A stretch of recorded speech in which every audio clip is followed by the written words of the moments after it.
Social cohesion issues are typically considered polycentric questions that ought to be addressed and resolved by elected decision makers. These issues may include managing racial and religious harmony, access to education, and income and gender inequalities, and they trigger complex fiscal and economic and fundamental rights considerations. Yet, all across Asia, people are increasingly turning to courts to resolve these issues. But how do courts, judges, and litigators approach them? How do they tackle social taboos, ingrained social practices, and the delicate majority-minority dynamics that strike at the heart of social cohesion? I'm Dian Shah. And I'm Mario Gomez. Welcome to CALS Chai Chats, an initiative supported by the Center for Asian Legal Studies at the Faculty of Law, National University of Singapore. Here at CALS Chai Chats, we will be running a series of podcasts to understand and unpack how judges have addressed and engaged with social cohesion issues, especially in Asia's divided and diverse societies. Our first guest on this CALS Chai Chats podcast is Justice Madan Lokur. Justice Madan Lokur retired as a judge of the Supreme Court of India after serving on the court for 6 years. Prior to that, he was a judge of many high courts in India, including the Delhi High Court. He retired in 2018, and in 2019, Justice Lokur was appointed to the Supreme Court of Fiji, where he continues to serve. So, Justice Lokur, I'm going to start off by asking you to describe some of the critical issues on social cohesion that you have encountered on the Indian Supreme Court. And if you could give us a sense of why these issues have emerged. Yes, thank you, Mario, and thank you, Dian. It's a pleasure to speak to both of you about some of these issues. Well, as far as I have experienced over the years as a judge of several high courts, as you mentioned, and also as a judge of the Supreme Court of India, one of the main reasons for some of the problems that our societies are facing is due to socio-economic inequalities. There seems to be a huge gap between the rich and the poor, and for some reason, the states are unable to uplift the poor, so to speak. So really, poverty is endemic in many parts of Southeast Asia, South Asia, and also to an extent in India as well. Now, how does one remedy some of these issues? There are two ways that it can be done. One, I believe, is by the state legislatures, Parliament in India, for example, to enact laws that try to remove these socio-economic inequalities and other inequalities that arise. It could be, gender inequalities. It could be inequalities due to certain circumstances, maybe religion, maybe location, and so on. So one tool that is available to legislators is that of enacting laws. Now, the problem with that is that if there is a failure to implement the laws, then what happens? The experience that I've had in India in the Supreme Court is that some extremely good laws have been enacted, but there is a failure of the executive to implement these laws, and there is also a failure of the legislature, that is Parliament, to ensure that the laws are effectively implemented. So on the one hand, you have good laws. On the other hand, you have the failure to implement these laws. And that's when the second part of the implementation aspect comes in, which is through the judiciary. So where Parliament has failed in ensuring that its laws are implemented, and where the executive fails in implementing the laws, then it is left to the judiciary to ensure that the laws are implemented. And this is where, especially in India, public interest litigation becomes significant? This is really the beginning, in a sense, of public interest litigation, which is very common in India. And many of these laws, which try to reduce or eliminate socioeconomic inequalities, issues pertaining to religion, issues pertaining to gender justice, and so on. Maybe even caste issues. We have in our Hindu society, we have castes. So there are inequalities because of castes. So these are sought to be remedied by the judiciary. I would just like to give a couple of examples on issues of religious inequalities or a lack of social cohesion in religious matters or religious fissures being created, because India is a very diverse country. And we are proud of the fact that we have this unity within the diversity. In 1985, when there was a judgment given by the Supreme Court that a divorced Muslim woman was entitled to alimony or maintenance in accordance with the law of the land and not necessarily in accordance with the personal law.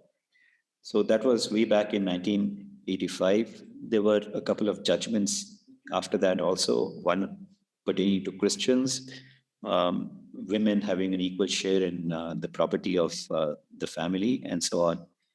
Hindu women also were given rights by an amendment to the Hindu Succession Act in 2005. So really, there has been this progression. But in the immediate past, we've had a couple of significant judgments coming from the Supreme Court, which try to eliminate the fissures that have crept in. For example, in 2017, we had a very significant judgment in the case of Shaira Bano, which said that triple talaq is unconstitutional. What this means is that a Muslim male could say the word talaq 3 times and divorce his wife. There were instances where talaq was said by the husband, even on a WhatsApp message, and he claimed that the divorce was complete. The Supreme Court looked into the issue, and they said that it is completely unconstitutional, and triple talaq cannot be accepted. We also had in 2018, we had a judgment which was again through an association, a public interest litigation, with regard to a very important temple in South India, in the state of Kerala, where women were not allowed, women between the age of 15 and 16, because they said that women who are menstruating would pollute the temple. The Supreme Court found no substance in this and said that this is again unconstitutional. You can't prohibit women from entering a temple, and personal laws in this regard have to give way to the constitution. Ours is a secular constitution, and really secularism was one of the key issues involved in the triple talaq judgment, as well as in the Sabarimala judgment. Unfortunately, the Sabarimala judgment, in spite of the orders of the Supreme Court, has not been implemented. So you've had these instances. You had women not being allowed into the sanctum sanctorum of a Muslim shrine or a Hindu temple. But again, the courts have intervened and said that this is not permissible. These kind of restrictions are not permissible. You have on issues of gender justice. I had mentioned about the recognition of property rights of women. You also had, issues of sexual harassment of women at the workplace. We did not have a law regarding that, but India was a signatory to CEDAW, that is the Convention on the Elimination of Discrimination Against Women. And the Supreme Court said that, well, if you have signed a convention for the elimination of discrimination against women, why can't you act upon it? And so we had the judgment, which is popularly known as the Vishaka judgment, where sexual harassment of women at the workplace was recognized. We also had, as a matter of gender justice, under our Indian Penal Code, which I believe is in place in many parts of Asia. Under the Indian Penal Code, a girl who was less than 15 years of age but married, sexual intercourse with her was not considered to be rape. But through a creative interpretation of the Indian Penal Code, as well as the Constitution, as well as some of the laws for the protection of women and children, the Supreme Court said that, well, it would amount to rape. You mentioned, if I could follow up on everything that you have just explained, you mentioned socioeconomic inequalities, gap between rich and poor. But from your explanation of the various cases, there are other forms of fault lines and inequalities that overlap and complicate the situation or any given case. And perhaps this also complicates the considerations that judges take into account. Yes, they do. You see, but unfortunately, the idea of social cohesion has not yet percolated in our judiciary or in our legal system.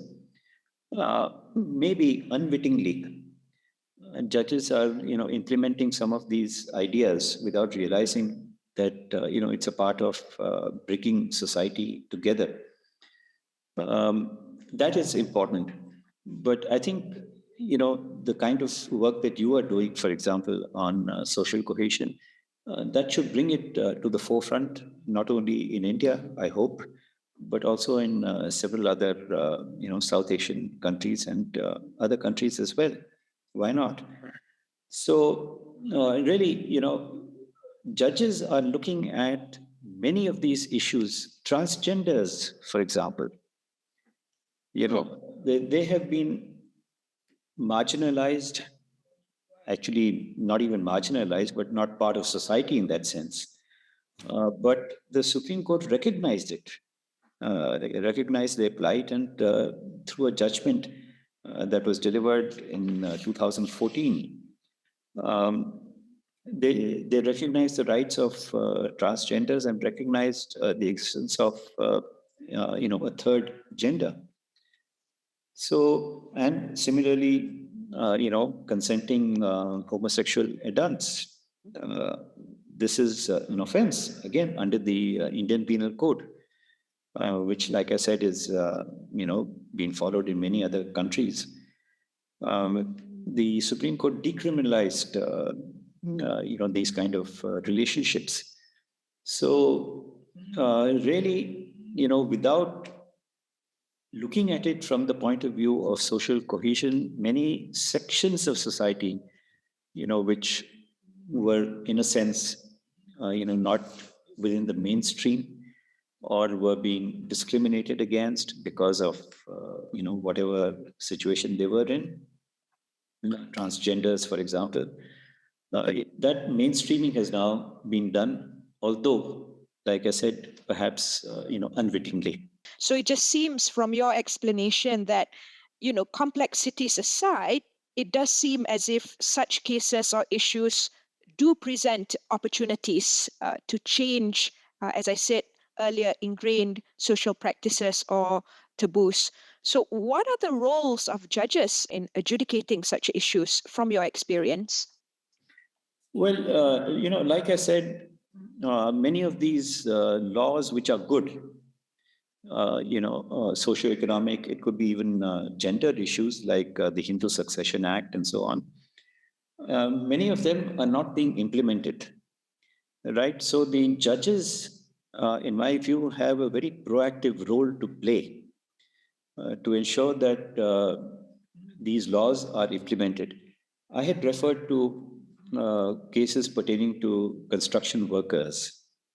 Now, the law is of 1996, and it provides that any building that is being constructed, not a small house kind of a thing, but biggish kind of a building, which employs a certain number of construction workers.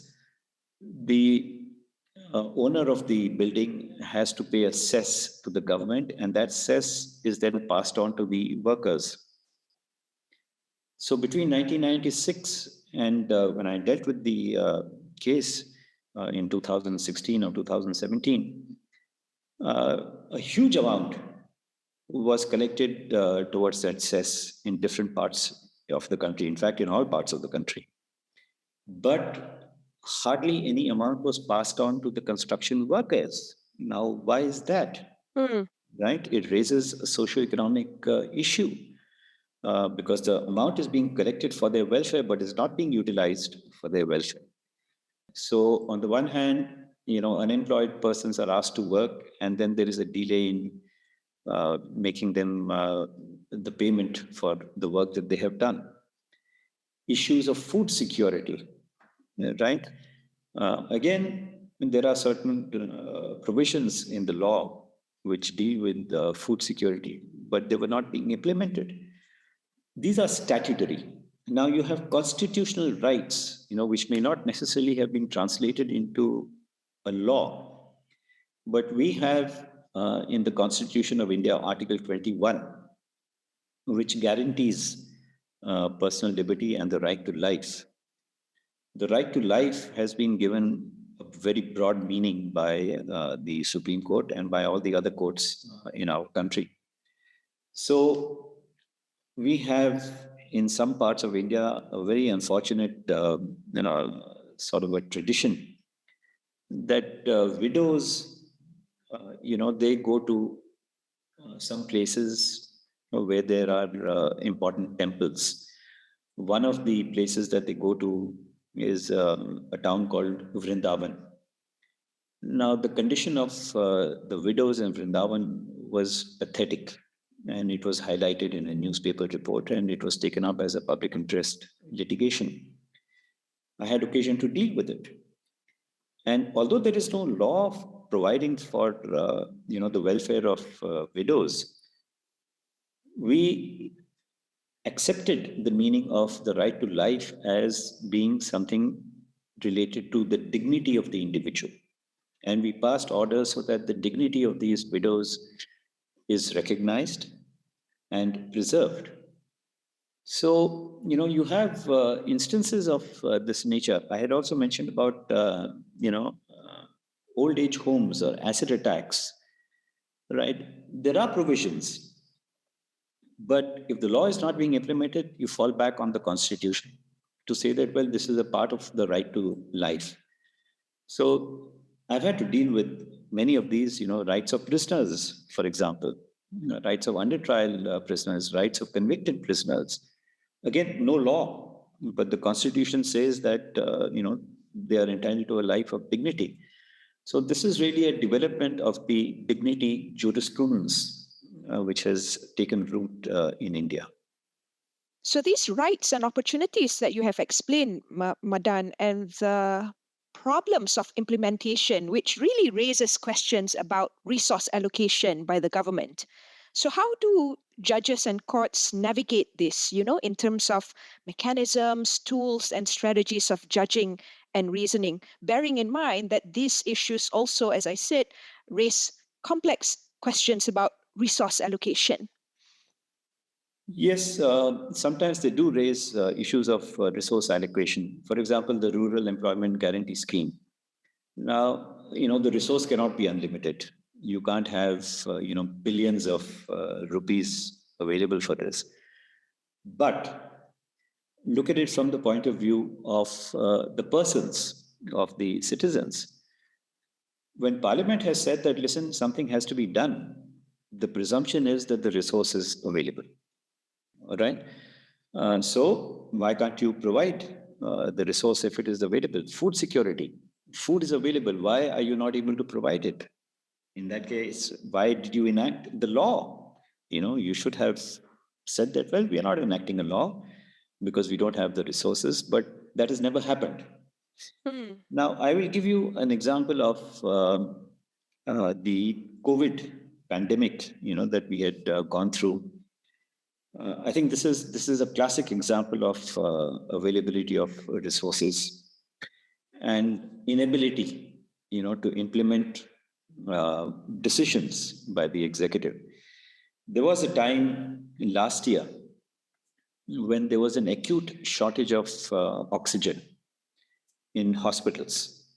So a large number of people, died because their lungs were unable to generate that oxygen, and there were no oxygen cylinders, no availability of oxygen. But when the courts stepped in and they said, what is going on?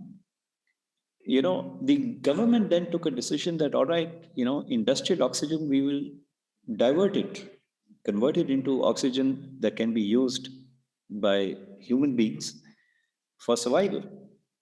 So that resource was there, but not being utilized. Okay, it is only until the courts intervened.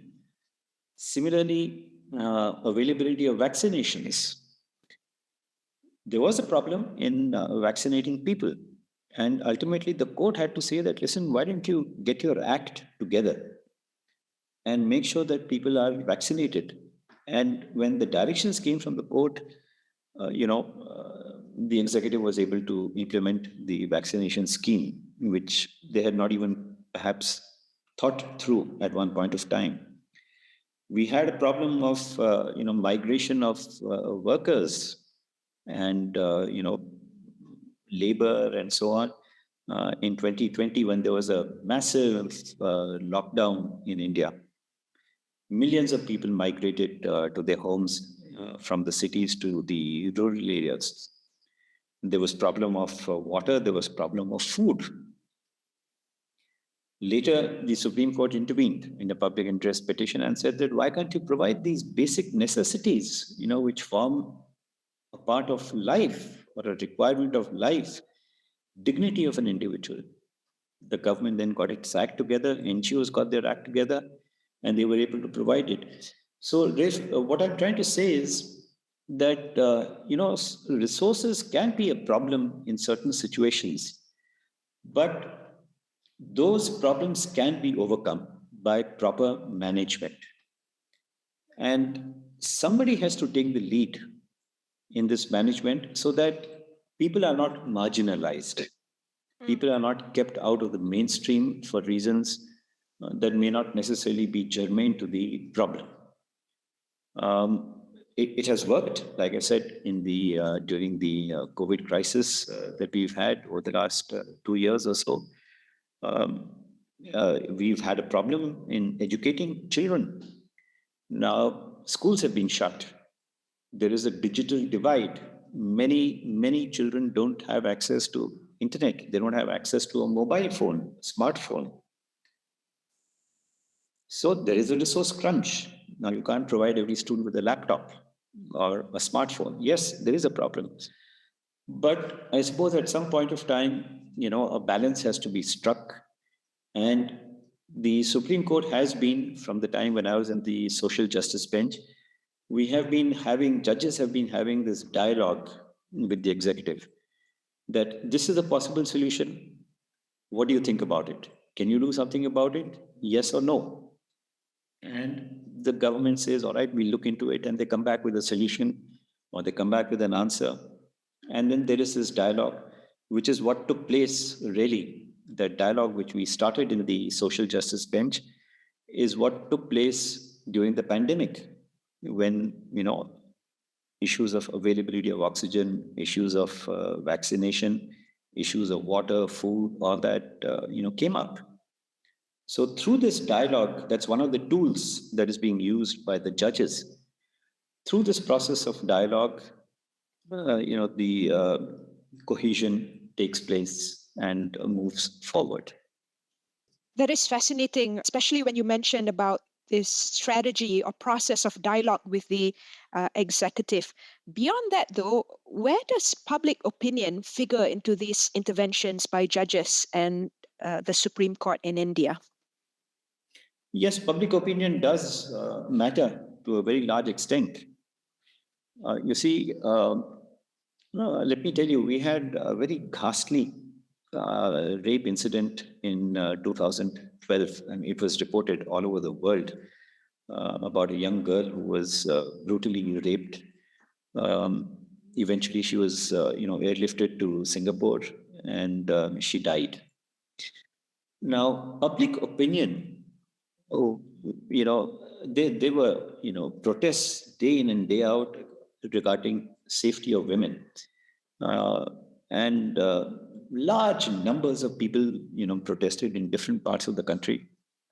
Public opinion was built up that something has to be done for the safety of women, and this compelled Parliament to enact a law. They appointed a commission. A commission was appointed by the government, and then eventually a law was enacted. Public opinion played a huge role during the pandemic.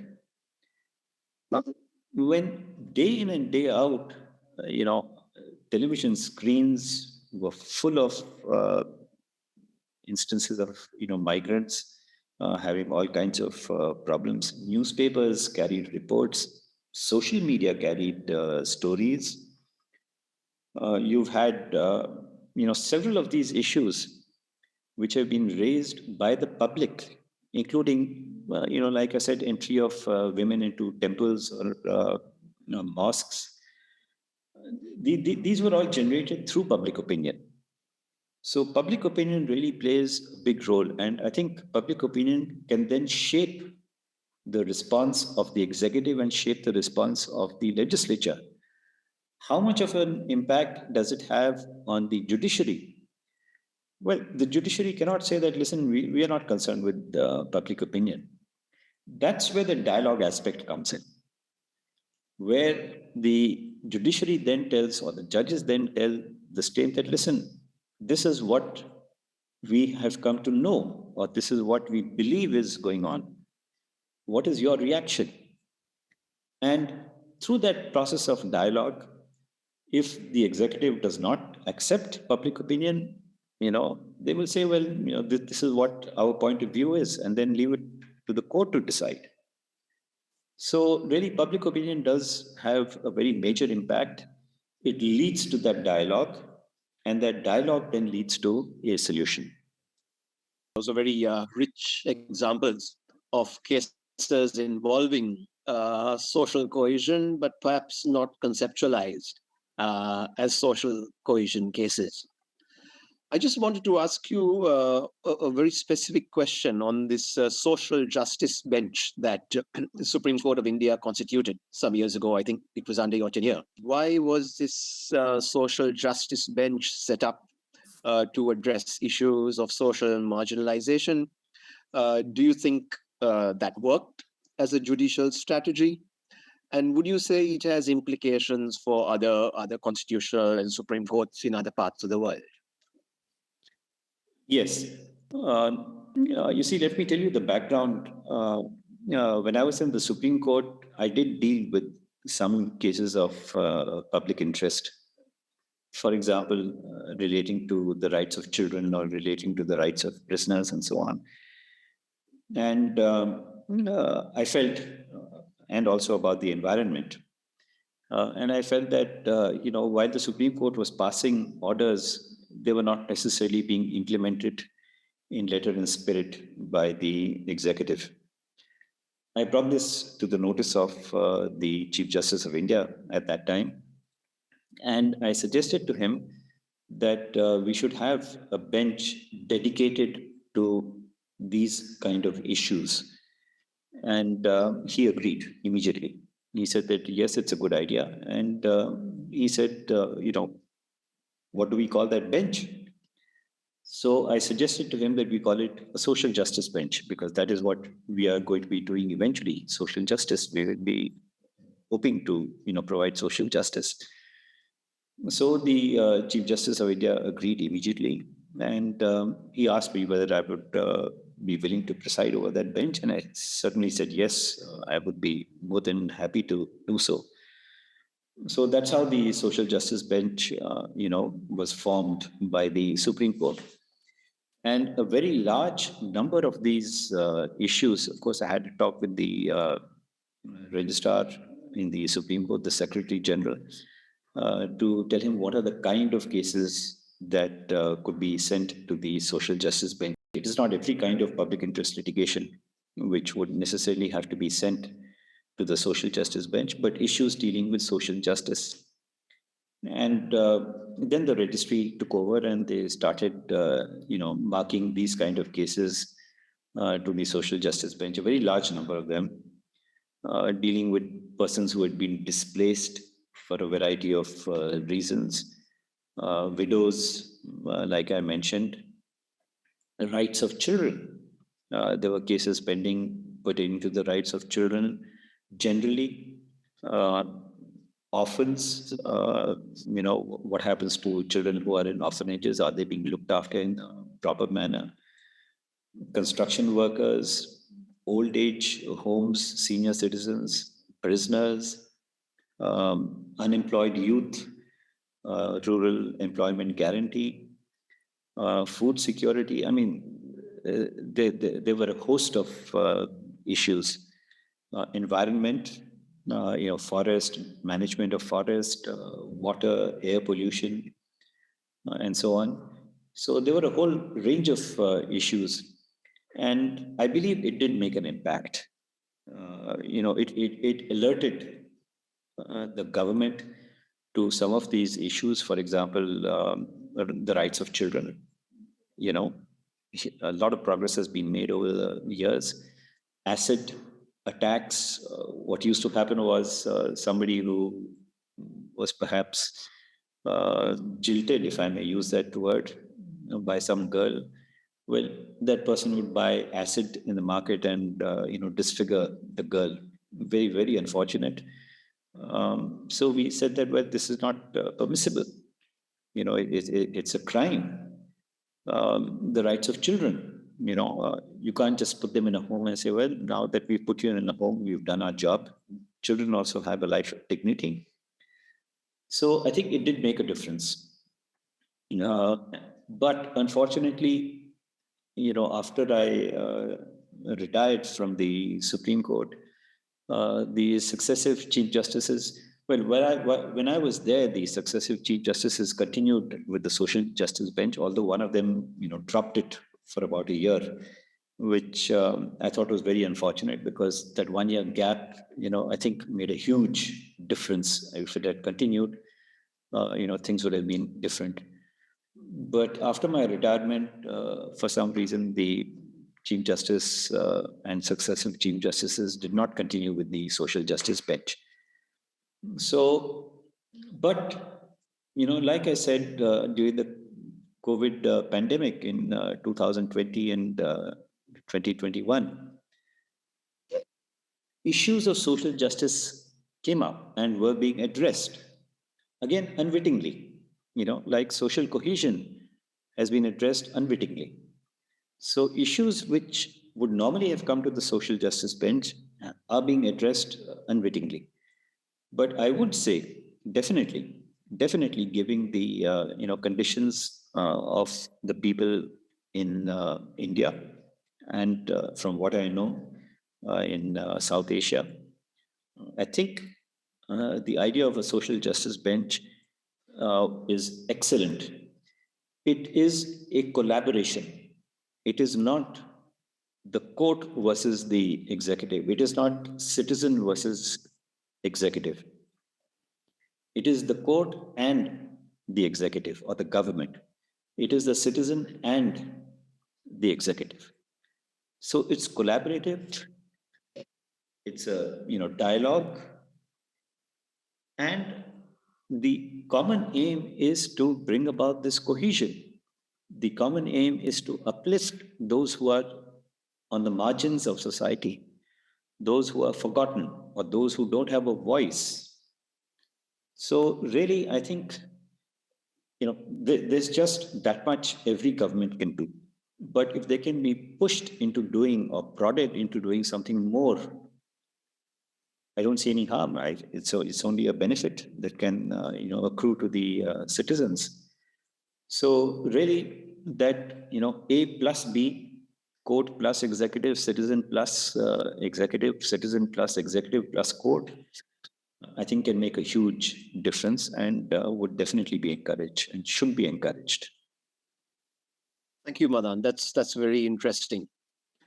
Along those same lines, this idea of collaboration and partnership and dialogue that you've been highlighting in the course of this chai chat, I'm just wondering what's been the impact of these very sensitive judicial decisions on the public, on social divisions within the country, given that India is, of course, so culturally and socially diverse. What's been the impact of your judgments on the public and these group dynamics? And would you say that this kind of lingers in the background of judges or in the minds of judges or when they do decide on these sensitive cases? Yes, there are two ways of looking at this problem. One is, cases pertaining to religious issues.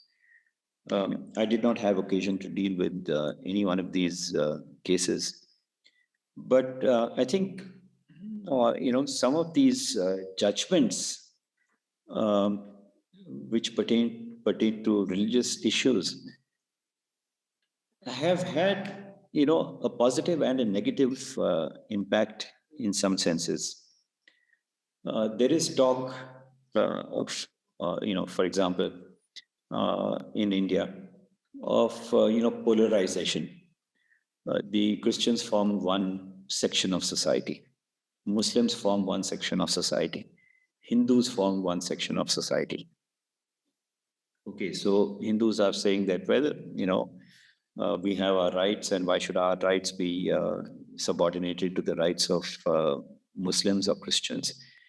And similarly, Muslims and Christians who are in a minority, they say that why should our rights be subordinated to the rights of Hindus, even if the Hindus are in a vast majority? So, there is this fissure or this polarization which seems to have crept in. Which is not good. I don't think it's good because India is a secular country. And like I said, we have always believed in unity and diversity. That's not good. But then you look at it from another perspective of, socio-economic rights or gender justice. There it has made a difference, where people know that regardless of what religion you follow, regardless of where you live, you have rights under the Constitution. And the Constitution has therefore now been given the recognition that it should have been given many, many years ago. That our Constitution is really a binding document. It treats all of us as equals. It doesn't matter what religion you belong to. It protects personal laws, certainly, but it doesn't mean that, the Constitution is supposed to be divisive in any manner. No, not at all. So in that sense, the Constitution has become a rallying point for everybody, regardless of religion, regardless of caste, regardless of creed, regardless of ethnicity, that there are certain provisions in our Constitution which bring us together. And that is, I think, what is, the positive aspect of these developments that have been taking place. So really, like I had mentioned about transgenders, okay? They are also entitled to constitutional rights, which were perhaps forgotten as far as they are concerned. Gay, community, LGBT community, they are also entitled to certain rights under the Constitution. which was perhaps overlooked at one point of time. Women, not subordinate to men in any manner, even though the society may be patriarchal, but yes, they are entitled to their rights under the Constitution. Thank you, Madan. Perhaps a sort of concluding question to try and bring a couple of the themes that you spoke about today on this chai chat. I mean, you dealt with a number of different issues, but I just want to pick on two major themes that you identified. One is this idea of collaboration and partnership between the judiciary and the executive, between the judiciary and the citizen, and so on. That, you know, this is not necessarily a confrontational exercise. It's sometimes one of dialogue and one of partnership. So I wonder whether you might have some concluding comments on that. The other theme is, of course, this idea of social cohesion. You know, even if judges don't conceptualize issues as social cohesion issues, and don't speak of these issues as social cohesion issues, does social cohesion sort of lurk in the backgrounds of judges, and is this something that kind of has some influence on the way judges decide cases? So maybe just some brief sort of concluding reflections on those two questions, if you don't mind.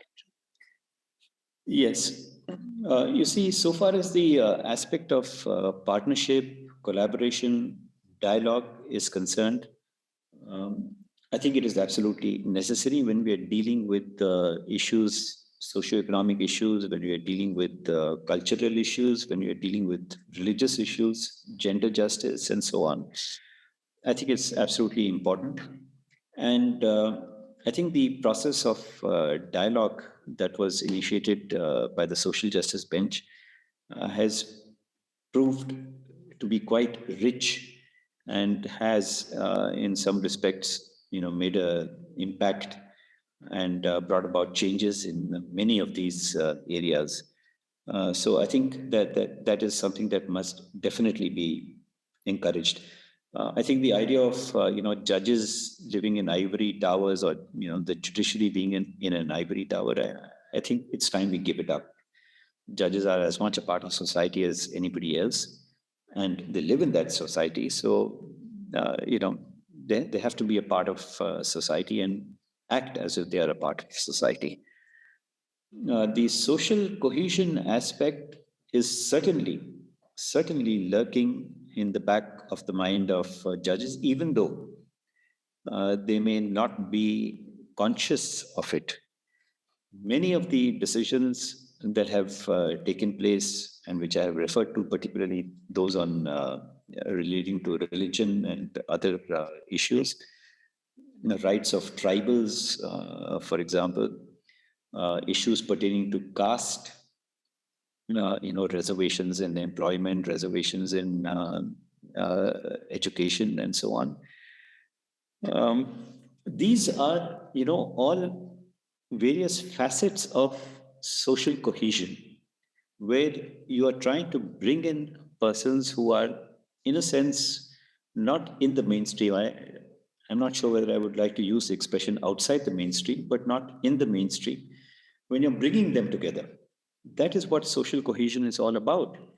And that is what the judiciary is doing. Sometimes with the assistance of the executive, and sometimes bringing it to the notice of the executive so that the executive acts. So definitely, I think social cohesion in some form or the other, whether you recognize it as social cohesion or you recognize it in some other, expression, is definitely there in the minds of judges. And they are obviously trying to bring everybody within one umbrella, or under one umbrella, which is the Constitution, because that is really the binding force of all the people. And I have no doubt that in the years to come, if not in the months to come, social cohesion will be recognized as one of the conscious factors that must be taken into consideration while pronouncing judgments and delivering judgments.